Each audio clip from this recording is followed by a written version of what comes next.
کوئی باغ دے دیا، یہ سب چیزیں ہیں، کوئی بھی کر سکتا ہے.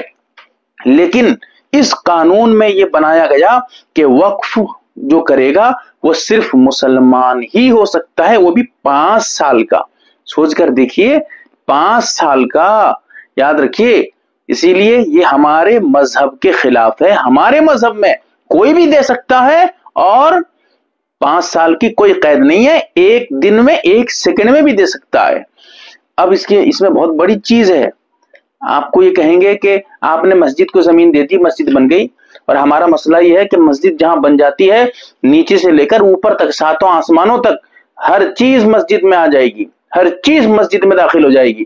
لہٰذا مسجد کو اگر کوئی توڑے گا تو یہ برداشت نہیں کر سکتا مسلمان. لیکن اب یہ مسجد کو توڑنے کا راستہ نکال رہے ہیں. کہہ دیں گے کہ یہ وقف کی زمین پہ ہے اور اس کے لیے کوئی کاغذات نہیں ہے، یا کوئی دینے والا تھا وہ اتنے سال میں مسلمان ہوا پھر دے دیا، اور اس کے دینے کا کوئی اعتبار نہیں ہوگا، اور اس زمین کو چھین کر لے جائیں گے. سوچ کر دیکھیے، مسجد، مدرسہ، قبرستان اور آپ کا عیدگاہ، یہ سب خطرے میں ہے. بہت خطرناک چیز ہے. اسی لیے اس کو سمجھیے. ہمارے پاس اسلام میں ایک چیز اور یہ ہے کہ کوئی بھی زبانی وقف کر سکتا ہے، کاغذات کی ضرورت نہیں ہے. کوئی زبان سے کہہ دیا میں اپنی زمین کو وقف کر دیا، وقف ہو گیا اس کا صحیح. لیکن اب اس قانون میں، پہلے قانون تھا 1995 میں جو ایکٹ بنا تھا، اس وقت یہ قانون تھا کہ زبانی کوئی وقف کرے گا تو مان لیا جائے گا، کوئی غیر مسلم بھی وقف کرے گا مان لیا جائے گا. لیکن اب یہ سب بدل گیا، اس میں ترمیم کر دی گئی ہے. پہلے والا جو قانون تھا ہمیں منظور تھا کیونکہ وہ ہمارے اسلام کے مطابق تھا. یہ قانون ہمارے مذہب کے مطابق نہیں ہے. اس میں جو ترمیم کی جا رہی ہے، اس میں جو کمی زیادتی کی جا رہی ہے، یہ ہمارے خلاف ہے، ہمارے مذہب کے خلاف ہے، اسلام پر حملہ ہے. اس کو مسلمان برداشت نہیں کر سکتا. اسی لیے اس کو سمجھیے. کہتے ہیں کہ زبانی وقف کرے گا تو اعتبار نہیں ہوگا، جبکہ زبانی وقف کا اعتبار پہلے سے ہوتا تھا. جب پہلے سے یہ قانون چلتا تھا، لوگ اس اعتبار سے وقف کرتے تھے، کاغذات کی ضرورت نہیں پڑتی تھی. معلوم ہوا کہ بغیر کاغذ کے کوئی زبانی وقف کر دیا، مسجد بن گئی. اب یہ اس کو کہیں گے کہ نہیں، وہ تو زبانی وقف کیا تھا، لہٰذا مسجد توڑو. اب مسجد آپ کو توڑنی پڑے گی. مسلمانوں، تمہارا خون کیسے گرم نہیں ہو رہا ہے؟ کیسے تم نیند سے جاگ نہیں رہے ہو؟ تمہاری مسجد توڑی جائے گی آگے چل کر. یہ بہت خطرناک راستہ کھولا جا رہا ہے. مسلمانوں، ہلاکت کا وقت آ گیا. اگر جاگو گے نہیں تو یاد رکھو بہت برا حال ہوگا. اسی لیے ان چیزوں کو سمجھا کریے. زبانی وقف کا اعتبار اب ختم کر دیا گیا. لہذا وقف کی جتنی زمینیں ہیں، اگر ان کا کاغذات نہیں ہے، ساری زمینیں سرکار لے کر ہڑپ لے گی. ساری زمینیں سرکار لے جائے گی. جو کروڑ پتیوں کو، ارب پتیوں کو، بڑی بڑی کمپنیوں کو، جائیداد والوں کو، سرمایہ داروں کو دینا شروع کر دے گی، بیچنا شروع کر دے گی. وہاں سے سوچئے کتنا نقصان ہوگا مسلمانوں کا.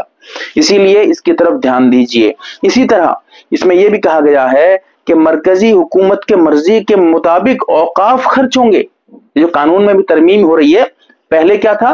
پہلے قانون یہ تھا کہ ہمارے مذہب میں، اسلام میں یہ ہے، واقف کی شرط کی رعایت ضروری ہے. اسلام کہتا ہے واقف یعنی وقف کرنے والا جو شرط لگا کر دیا کہ یہ سامان جو میں وقف کر رہا ہوں یہ صرف بیواؤں کے لیے ہے، تو وہ سامان صرف بیواؤں میں خرچ ہوگا. یہ کہتا ہے کہ یہ زمین دے رہا ہوں صرف قبرستان کے لیے، لہذا اس کی زمین پہ آپ مسجد نہیں بنا سکتے، اس کی مسجد پہ آپ قبرستان ہی بنائیں گے، کیونکہ وہ شرط لگا کر دے رہا ہے کہ اسی شرط پہ میں دے رہا ہوں تمہیں. لیکن پہلے سے یہ چلتا تھا، لیکن اب یہ قانون ختم کر دیا گیا. اب یہ کہا گیا کہ نہیں، یہ قانون مرکزی حکومت کے مرضی کے مطابق وہ جہاں چاہیں گے وہاں خرچ کر دیں گے، اور واقف کی شرط کی کوئی رعایت نہیں ہوگی. جبکہ یہ بھی اسلام کے بنیادی مسائل پہ حملہ ہے. یاد رکھیے، بہت ضروری چیزیں ہیں، اس کو ذہن میں رکھیے. ایسا کچھ پہلے نہیں تھا، لیکن اب اس قانون میں ترمیم ہو رہی ہے. اسی طرح یہ کہا گیا ہے وقف کی کمیٹی جو بنے گی اس میں 7 افراد جو ہوں گے وہ غیر مسلم ہوں گے، یعنی اکثریت غیر مسلموں کی ہوگی. جبکہ یہ بھی نا انصافی والی باتیں ہیں اور مسلمانوں کے پیٹ میں چھرا ہے. یاد رکھیے، مسلمان کی زمین مسلمان وقف کر رہا ہے، اللہ کے لیے دے رہا ہے، اور اس میں قبضہ کرنے والا غیر مسلم ہوگا. سوچ کر دیکھیے. آپ اپنی زمین دیں گے، اللہ کے راستے میں دیں گے، اور اس کا مالک بنے گا غیر مسلم، بیٹھ کے اس پہ قبضہ کرے گا، وہاں اس کی حکومت چلائے گا اس کے اوپر. سوچئے کیا چیز ہے یہ، اس کو سمجھنے کی ضرورت ہے. جبکہ مندر کے لیے مسئلہ یہ تھا، ابھی بھی مندر کا قانون یہی ہے کہ مندر میں جو ممبر بنیں گے وہ صرف اور صرف غیر مسلم بنیں گے. مندر کا جو قانون تھا پہلے، اب بھی وہی ہے کہ مندر میں جو ان کے ممبر بنیں گے وہ صرف غیر مسلم، کوئی مسلمان نہیں بن سکتا، کافر ہی بنے گا، ہندو ہی بنے گا. لیکن اب سوچ کر دیکھیے، مسلمانوں کے لیے ہو گیا کہ مسجد مدرسہ جو بھی ہے اس کے اصل جو ہے ذمہ دار بنیں گے، کون بنیں گے؟ غیر مسلم بنیں گے. سوچئے آپ پہ حکومت کرنے کے لیے کون کون سی سازشیں چل رہی ہیں. مسلمانوں جاگو جاگو. اسی طرح یہ بھی کہا گیا ہے کہ وقف میں جو ایک سسٹم تھا، ٹریبونل جسے کہتے ہیں، یعنی ایک شکایت کرنے کی جگہ تھی. سمجھیے کہ وقف کی چیزوں میں کوئی گڑبڑی ہو رہی ہے، کچھ چیزیں غلط سلط ہو رہی ہیں، آپ وہاں جا کر شکایت کر سکتے ہیں، پھر اس کے اعتبار سے وہاں فیصلہ ہوگا. اب سمجھیے وہ جو تھا سسٹم، اس کو اٹھا دیا گیا، لہٰذا کلیکٹر مالک بن گیا، کیونکہ ہر علاقے کا کلیکٹر اس کا مالک ہوگا. لہٰذا کلیکٹر جو کہہ دے گا، فیصلہ کرے گا، وہی فیصلہ. آپ اس فیصلے کے خلاف آپ جا بھی نہیں سکتے. سوچئے قانونی کارروائی کر نہیں سکتے، دروازہ بند. یہ تو تاناشاہی ہے، یہ تو ظلم ہے، یہ تو مسلمانوں تمہیں دبایا جا رہا ہے. یاد رکھو کہ جو ہم کہیں گے وہی مانو گے تم، یہ تو ہو رہا ہے. اسی لیے اس کو سمجھ لیجئے، یہ آپ پہ بہت خطرناک حملہ ہونے جا رہا ہے. اس کو آپ بہت غور، بہت جو ہے ضروری سمجھ کر اس کو اپنے ذہن میں ڈالیے کہ وہ سسٹم ختم، آپ شکایت ہی نہیں کر سکتے، آپ پہ ظلم ہوگا. آپ نے کہا کہ میں اس میں قبرستان بنانے کے لیے دے رہا ہوں، اور وہاں بنا دیا گیا کوئی اور، آپ کہیں گے میں شکایت کروں گا، آپ شکایت نہیں کر سکتے کیونکہ وہ قانون ختم. سوچ کر دیکھیے. اسی طرح ایک قانون اس میں یہ بھی اضافہ کیا گیا ہے، بڑھا دیا گیا ہے کہ 12 سال تک اگر کوئی قبضہ کر کے رکھا ہے، وقف کی زمین ہے اور کوئی قبضہ کر کے رکھا ہے 12 سال تک، اور 12 سال تک وقف والوں کو سمجھیے کہ معلوم نہیں ہوا، یا انہوں نے جان بوجھ کر شکایت نہیں کی قبضہ کرنے والے کے خلاف، تو کہتے ہیں کہ 12 سال کے بعد اگر شکایت کرے گا تو وہ زمین وقف کی نہیں مانی جائے گی، بلکہ اسی کو دے دی جائے گی. کیا ظلم ہے دیکھیے. زمین آپ کی، سب آپ کا ہے، آپ کو معلوم ہوا 12 سال کے بعد کہ وہ قبضہ کر کے رکھا ہے، آپ جا کے شکایت کر رہے ہیں، پھر وہ ثبوت پیش کر دیتا ہے کہ 12 سال تک میں اس میں قابض تھا، میں قبضہ کر کے رکھا تھا، تو کہیں گے نہیں یہ زمین تمہاری نہیں ہے. سوچئے کیا کھیل، کیا مذاق چل رہا ہے ان چیزوں کی طرف. اسی لیے میں آخر میں یہ کہنا چاہوں گا، وعدہ لینا چاہوں گا آپ لوگوں سے کہ جہاں بھی مسلم پرسنل لا بورڈ یا پھر جمعیت علماء ہند یا کسی بھی تنظیم کی طرف سے وقف بورڈ کے خلاف کہیں آپ کو آواز دی جائے، آپ کو بلایا جائے، آپ کا جو ہے مطالبہ کیا جائے، تو فوراً جتنے جلد ہو سکے آپ اس کی طرف توجہ دیں، اور جتنے جلد ہو سکے آپ جو ہے فوراً وہاں شریک ہوں، شرکت کریں، تاکہ آپ کے باپ داداؤں کی زمینیں کوئی ہڑپ کے نہ لے جائے. آپ کے باپ داداؤں نے وقف کیا تھا، اللہ کو دیا تھا اپنی جائیداد کو، اور وہاں کوئی اور لے کے جا رہا ہے. اسی لیے وعدہ کریں، یہ آپ ذہن میں بٹھا لیں کہ ہم کو جب بھی بلایا جائے گا ہم حاضر ہوں گے. لوگ کہتے ہیں کہ ای میل وغیرہ کا سسٹم جو چلتا ہے، سکین کرو اور اپنے ووٹ کو ڈالو، کہتے ہیں اس میں کیا فائدہ ہے. بھائی بہت فائدہ ہے. جب بھی آپ کو کچھ کہا جائے آپ اس کی طرف قدم بڑھائیں، انشاءاللہ بہت فرق پڑے گا.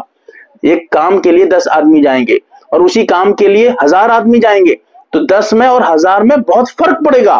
اسی لیے جب بھی آپ سے مطالبہ کیا جائے آپ اس میں شریک ہوں. اللہ سے دعا فرمائیں کہ اللہ تعالیٰ عمل کی توفیق دے، سمجھنے کی توفیق دے، اور دعا کریں کہ اللہ تعالیٰ اس قانون کو بنانے والے، اس میں شریک ہونے والے، اس کی تائید کرنے والوں کو نیست و نابود کرے. اللہ تعالیٰ ان کو ختم کرے. اللہ تعالیٰ ان کو جو ہے دنیا میں بے عزت اور ذلیل کرے. اللہ تعالیٰ ہم تمام کو اس بل کے خلاف آواز اٹھانے کی قوت اور جرت پیدا کرنے کی توفیق عطا کرے.